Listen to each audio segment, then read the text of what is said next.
ज्ञान खंड में ज्ञान प्रचंड, तिथे नाद विनोद कोड आनंद। सरम खंड की बाणी रूप, तिथे घाड़त घड़िए बहुत अनूप।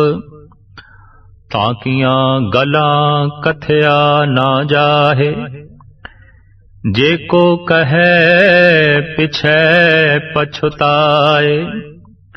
तिथे घड़िए सुरत मत मन बुध, तिथे घड़िए सुरां सिद्धां की सुध। अध्यात्मक मंडल दे जो 5 पड़ाव ने,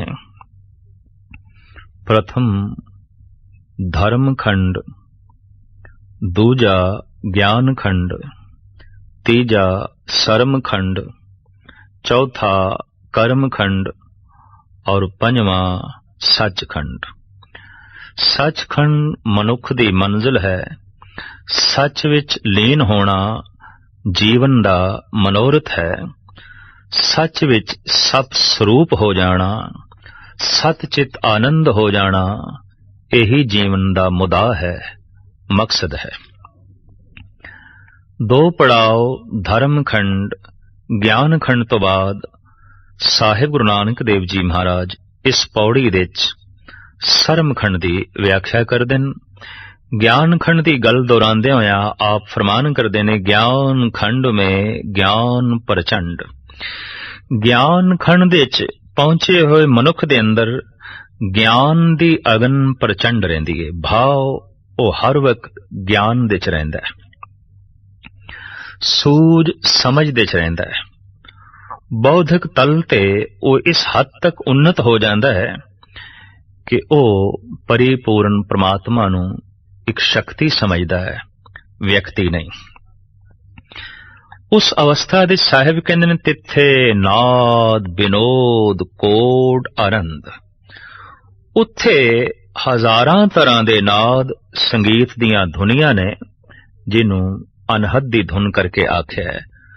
उत्थे करोड़ां तरह दे तमाशियां दा आनंद है, ते कोड उत्थे कौतक भी अनंत किस्मां दे ने।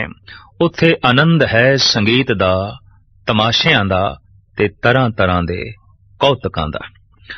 भाव जो तमाशे वेख के, संगीत सुन के, तरह तरह दे होर रंग मेले वेख के जो मनुख नूं रस प्राप्त होंदा है, उस तो अनंत गुणा वध ये आनंद उस मनुख नूं ज्ञान खंडमई अवस्था विच प्राप्त हो जाता है।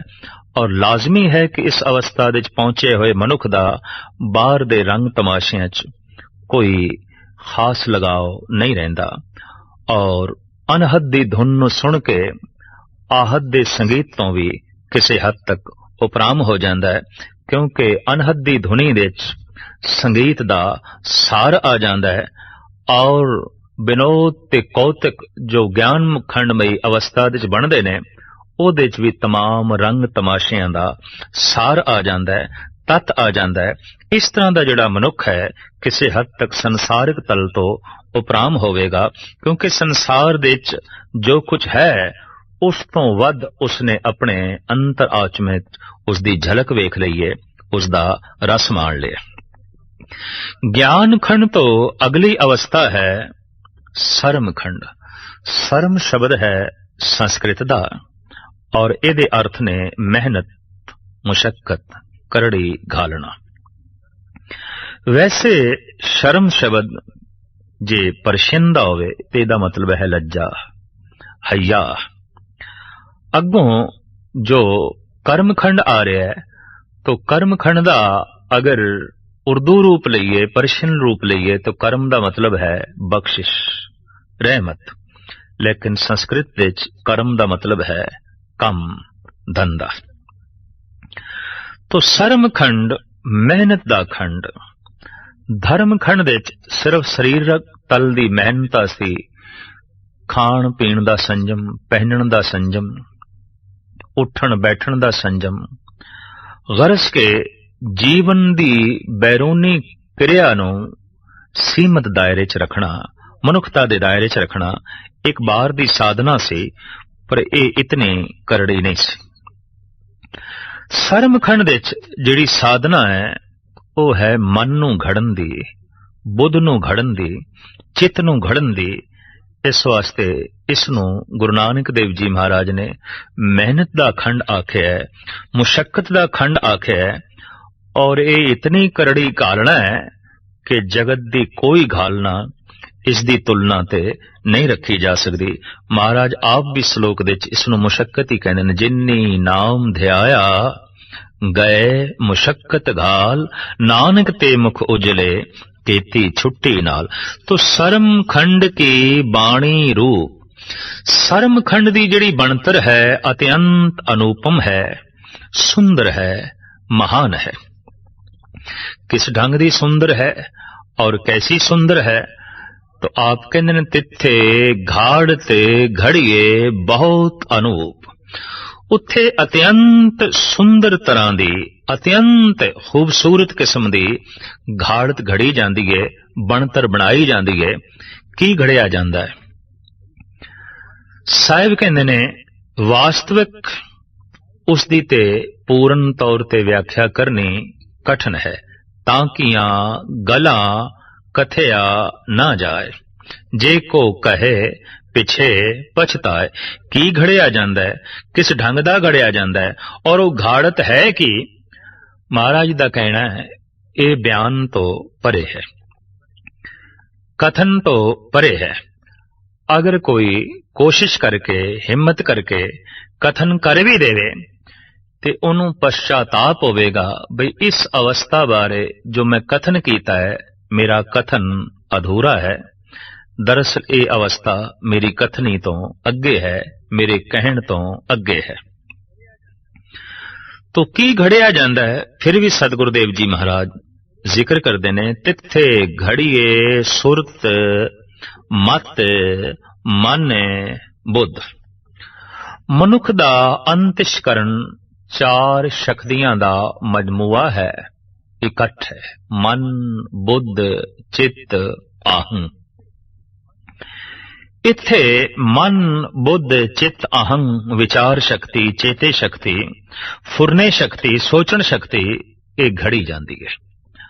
और चूंकि सारियां शक्तियां सूक्ष्म ने, इस वास्ते इनू घड़न लई भी अत्यंत सूक्ष्म साधना, अत्यंत सूक्ष्म बिरतियां दा प्रवाह चाहिदा है। तो साहिब कहते ने इस अवस्था दे च पहुंच के मनुख अपने मन नू घड़दा है।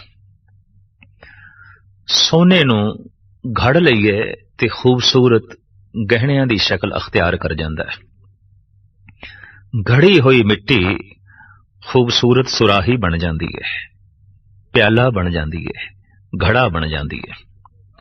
घड़िया होया लोहा कारामद मशीनरी बन जाता है, और घड़ी हुई लकड़ खूबसूरत फर्नीचर दी शक्ल अख्तियार करके काबले इस्तेमाल बनती है। इसी तरीके नाल जमीन नू जे घड़ दईए तां घड़ी हुई जमीन गुलिस्तान बन जाती है, बाग बन जाती है।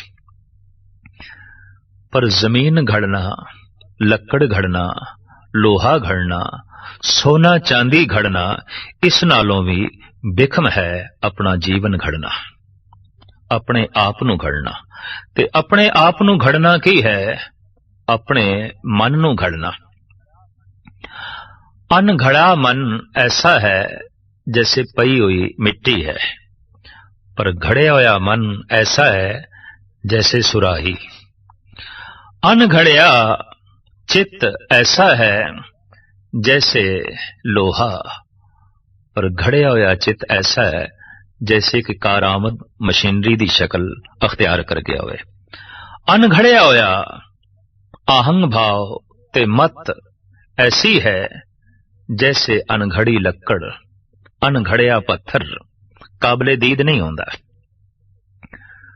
पत्थर घड़ दईए ते घड़िया होया पत्थर ही महात्मा बुद्ध बन जाता है। ਸ਼੍ਰੀ ਰਾਮ ਬਣ ਜਾਂਦਾ ਹੈ, ਸ਼੍ਰੀ ਕ੍ਰਿਸ਼ਨ ਬਣ ਜਾਂਦਾ ਹੈ।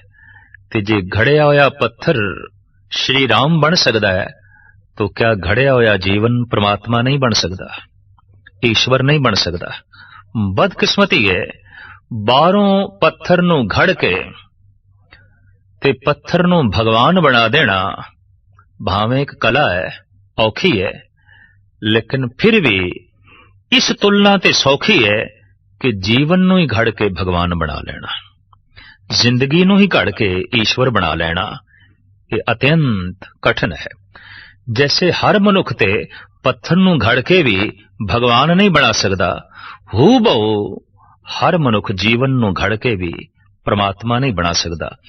असी जिन्हां नूं कहने आ ये ते रब वर्गे ने, ये ते परमात्मा वर्गे ने, महज इस वास्ते कहने आ घड़े हुए ने, जिंदगी घड़ी गई। ते जिन्हां नूं असी कहने आ ते दैंत ने, ये ते पशु ने, तो समझ लो अनघड़े ने। अनघड़ा पत्थर काबले दीद भी नहीं और काबले इस्तेमाल भी नहीं। जद पत्थर नूं घड़ लईए तो सीढ़ी च कम आ जांदा है और सीढ़ी उपर कोठे दे चढ़न दे कम आउंदी है, पर अनघड़िया पत्थर सीढ़ी च नहीं लग सकदा। अनघड़िया पत्थर रस्ते विच बाधा ते खड़ी कर सकदा है, अनघड़िया पत्थर साधक नहीं बन सकदा। अनघड़ी जिंदगी कई जिंदगियां लई बाधक बनेगी, तबाही दा बायस बनेगी, पर घड़ी हुई जिंदगी कई जिंदगियां नूं सवारेगी और उपर चढ़न दा साधन बनेगी। जैसे घड़िया होया पत्थर सीढ़ी बन के कईयां नूं उपर चाड़न दा साधन बनदा है, घड़ी हुई जिंदगी कईयां नूं अगां लै जाण दा साधन बनदी है, उपराला बनदी है। तो सब तो ये बिखम कम है अपने मन नूं घड़ना। घड़े हुए मन की यह पहचान है कि उस दे च गलत फुरनियां दा प्रवाह कतई नहीं चलेगा, और अनघड़े मन की यह पहचान है कि उहदे च चंगे फुरनियां दे नाल नाल माड़े फुरने भी चलणगे। अनघड़े मन का मतलब है दुबदा दे च जी रहा है, नेकियां भी हैगियां ने, बदियां भी हैगियां ने, परोपकार की भावना भी है, पर दुराचार का रस भी है, दया भावना भी है, पर कठोरता भी है, कुर्बान होने का जज्बा भी है, पर कुर्बानी लैन का जज्बा भी उस दे अंदर मौजूद है। ये दो भाव जिस मन दे च आउंदे ने उहनूं कहंदे ने इहदे अंदर दुबदा है, और करीबन करीबन मन का सुभाव भी है दुबदा दे च जीवना, पर जो मन घड़िया गया है वह एक रस हो गया, उहदे च हुण दुबदा नहीं, उहदे च नेक ही फुरने ने, बुरे फुरने नहीं हो सकते। ते परमात्मा की तलाश इसे ही मन दे चों करनी है। ईरान दा प्रसिद्ध संत जनाब हाफिज दा कहना है, ऐ खुदा जू या खुदा गुम करदा ऐद, गुम दरी उमवाज कुलजम करदा ऐद। ऐ खुदा नू लभण वालिओ, उसनू ते तुसी मन दियां छल्लां दे च डोब के रख दिता है। किथे पे लभदे हो? मस्जिद दे च, मंदिर दे च, किसी धार्मिक अस्थान दे च नहीं, मन दियां छल्लां दे च उसनू लभो, मन दी गहराई दे च उतरो, उन्हों ते तुसी डोब के रख दिता है मन दे वेग दे च, मन दे फुरनियां दे च। ऐ खुदा जू या खुदा गुम करदा ऐद, गुम दरी अबवाज कुलजम करदा ऐ। मन एक दरिया है और इहदी लहरां दे च तुसी परमात्मा नू डोब के रख दिता है। तो परमात्मा नू डोबण तो मुराद जिंदगी डोब के रख दिती है, सुख नू डोब के रख दिता है, शांति नू डोब के रख दिता है, आनंद नू असी डुबो के ही रख दिता है। ते जिथे डुबोया है हुण उत्थे ही लभना पेगा, जिथे आनंद नू गर्क कीता है उत्थों ही लभना पेगा। इस वास्ते धर्म परमात्मा दा रस अपने मन दे चों ही लभना हुंदा है। तदी ते सतगुरु कहंदे ने, इस मन को कोई खोजो भाई, मन खोजत नाम नौ निद पाई। मन नू खोजदियां नौ निद नाम दी प्राप्ति हो जाती है।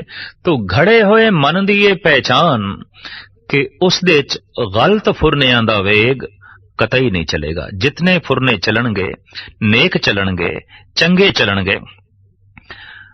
सुरत घड़ी गई, विचार शक्ति घड़ी गई। भाव ए विचारेगा हुण सही विचार करेगा। और इतनी गल स्पष्ट है कि मनुख है भी एक विचार। कई दफा बंदा शरीर की चोट ते बर्दाश्त कर लेंदा है, पर अपने विचारां दी चोट नहीं बर्दाश्त करदा। बई इसने मेरे विचार नूं सट मारी, इसने मेरे ख्याल नूं खंडन कीता, इसने मेरे विचारां दा खंडन कीता। तो किसी दे विचारां दा खंडन करिए, जरब पहुंचा के ये नाकाबले बर्दाश्त हो जाता है। इस तो भी एक गल स्पष्ट हो जाती है कि बंदा है भी विचार। मनुख सारे दा सारा बदल जाता है जद उसदे विचार बदल जाते हैं। और सारी जिंदगी विचारां ते खड़ी है। दूर क्यों जाइए, हिंदू होना एक विचार है, मुस्लिम होना एक विचार है, ईसाई होना एक विचार है, जैन बौद्ध होना एक विचार है, सिख होना एक विचार है। सतगुरु आप कह रहे ने, सिखी सिखया गुर विचार। सिखी की है गुरु दी विचार दे मुताबिक जीवना। अज एक कहंदा है कि मैं अपना मजहब बदल लिया। हिंदू सी मुस्लिम हो गया है, मुस्लिम सी ईसाई हो गया है, ईसाई सी हिंदू हो गया है। तो की बदल गया? कोई हाथ पैर बदल गए ने, मुंह मत्था बदल गया? कुछ भी नहीं बदलिया, सिर्फ विचार बदल गए ने। हिंदू होना एक विचार है, मुस्लिम होना एक विचार है, ईसाई होना एक विचार है, सिख होना एक विचार है, और इंज कह दइए शैतान होना एक विचार है, भगवान होना एक विचार है। दैत होना एक विचार है, देवता होना एक विचार है। मनुख दी सारी जिंदगी दा प्रवाह विचारां दे प्रवाह ते ही खड़ा है।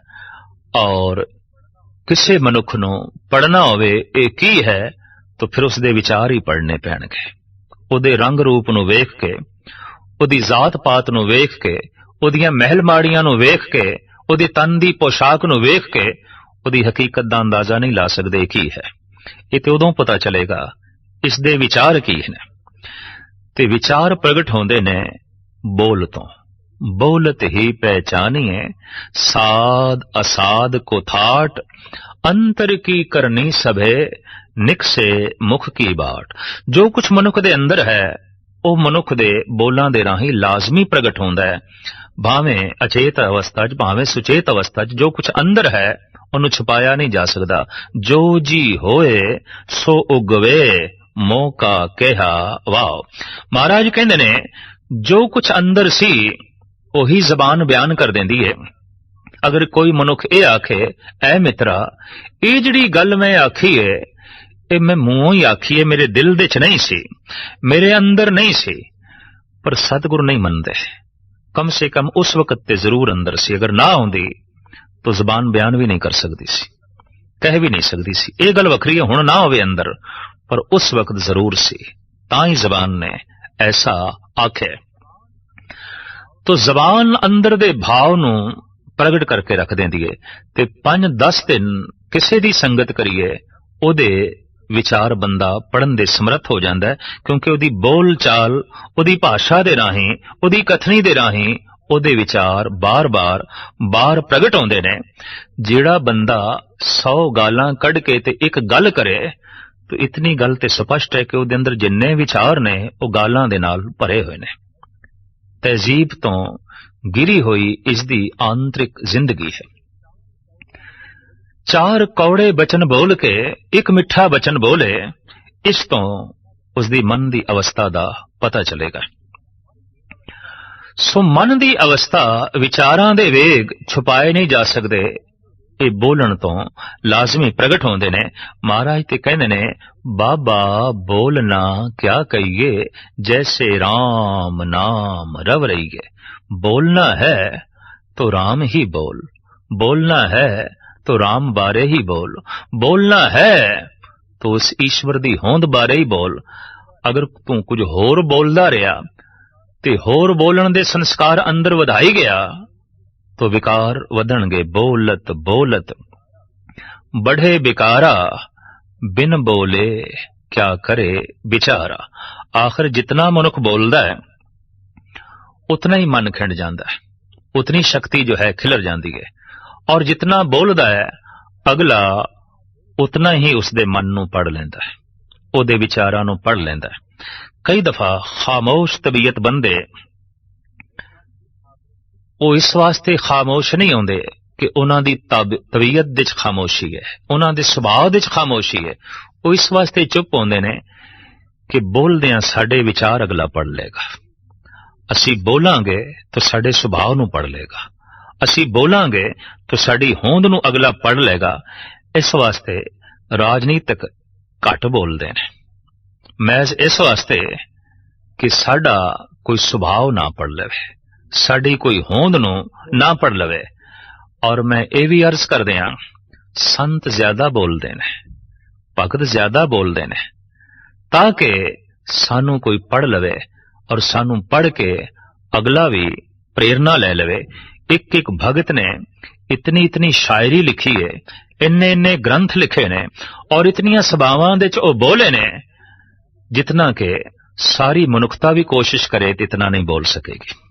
इन्ना वो बोले ने, इतना वो लिख गए ने, इतना वो कथन कर गए ने, कारण कि अंदर जो कुछ सी कंचन ही कंचन सी, सुगंधी ही सुगंधी सी। अंदर जो कुछ सी चानना ही चानना सी। हुण चंदन नूं कह दईए तू अपनी महक अपने अंदर रख, ते जो अंदर रखे तो चंदन चंदन ही नहीं, फिर खत्म, ओदी ते होंद ही खत्म हो गई। चंदन चंदन इस वास्ते है कि जिहड़ी शीतलता ते सुगंधी उसदे कोल है उन्होंने लुटाई जांदा है, लुटाई जांदा है। और गजब दी गल यह है कि लुटांदियां भी खत्म नहीं होंदी। सूरज नूं कह दईए ए तू किरणा ते ए रोशनी अपने अंदर रख, अगर ये रोशनी ते किरणा नूं अपने अंदर समेट लवे तो सूरज ते सूरज ही नहीं है। ईश्वर तो प्राप्त कीता होया ज्ञान ते रस भगत छुपा के रख लवे, संत छुपा के रख लवे तो संत संत ही नहीं है, भगत भगत ही नहीं है।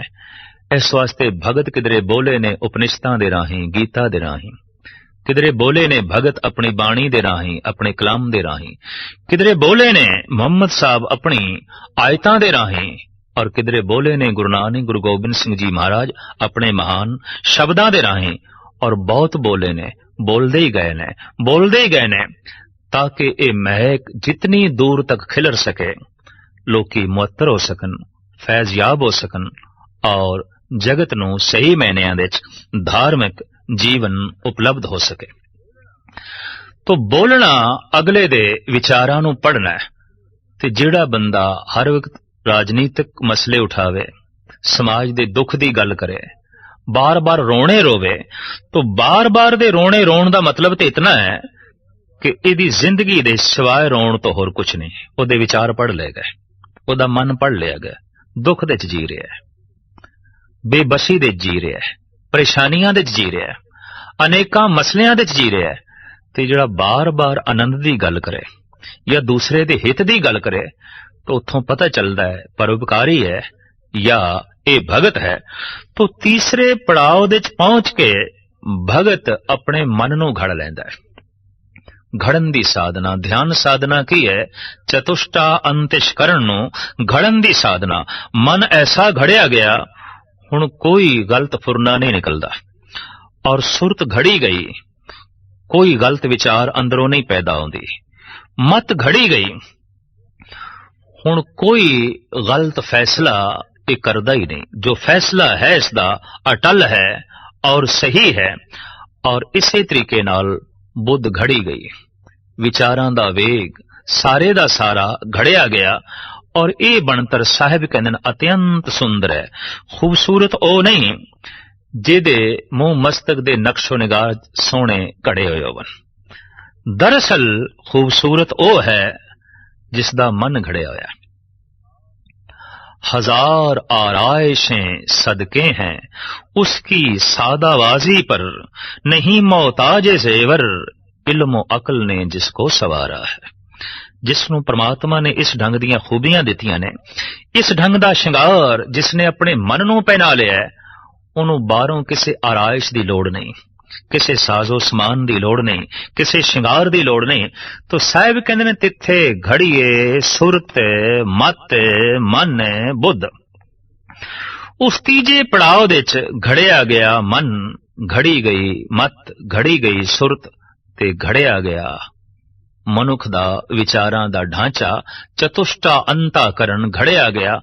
ਹੁਣ ਇਹ ਗਲਤ ਗੱਲਾਂ ਯਾਦ ਨਹੀਂ ਕਰਦਾ, ਹੁਣ ਗਲਤ ਫੁਰਨਿਆਂ ਦਾ ਪ੍ਰਵਾਹ ਇਸ ਦੇ ਅੰਦਰੋਂ ਨਹੀਂ ਚੱਲਦਾ, ਹੁਣ ਇਹ ਕੋਈ ਗਲਤ ਸੋਚਣੀਆਂ ਨਹੀਂ ਸੋਚਦਾ, ਇਹ ਹੁਣ ਗਲਤ ਫੈਸਲੇ ਵੀ ਨਹੀਂ ਦਿੰਦਾ।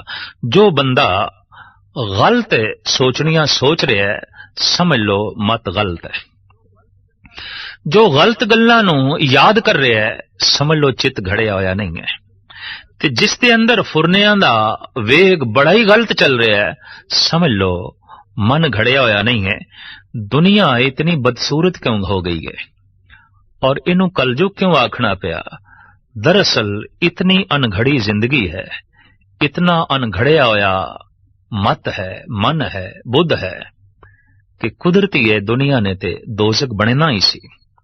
अनघड़े पत्थरां दा ढेर होवे ते उत्थों कोई लंघना चाहे ते रस्ता थोड़ी मिलेगा, आखिर वो पत्थरां टकरा के औखा ही होवेगा। और पत्थर पत्थर जब टकरांदे ने तो अग्नि पैदा होंदी है। दो बंदियां दा टकराव किसी फितने फसाद नूं जन्म देंदा है, और ये टकराव भी दसदा है कि अनघड़े ने, घड़े हुए नहीं ने। दुनिया इसलिए करूप हो गई है। तीसरे पड़ाव दे पहुंच के मनुख अपने मन नूं घड़ लैंदा है, मत नूं घड़ लैंदा है, सुरत नूं घड़ लैंदा है, बुद्ध नूं घड़ लैंदा है। भाव उसदी चेते शक्ति पवित्र हो जाती है, चंगियां गल्लां याद करदा है, उहदा मन पवित्र हो जाता है, चंगे फुरनियां दा प्रवाह अंदर जारी है।